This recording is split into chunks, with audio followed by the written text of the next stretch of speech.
Okay, for the common bathroom, okay, since the space is quite fixed, right, you can't do much to change the location of the WC or the basin. Right, so I've just designed a vanity, right, with a new basin here. Right, and well, you can do a shower screen here, okay, with a sliding door. Okay.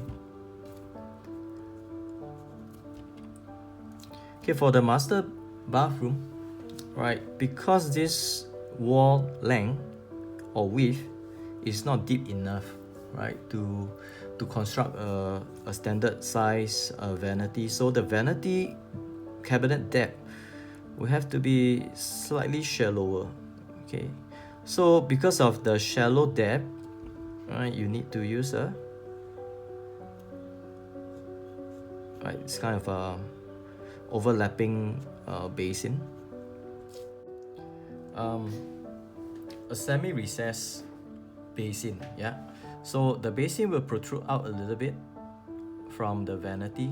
Okay, it will just protrude out a little bit, right, and that would not hinder the entrance, right, when you walk in and out of the bathroom.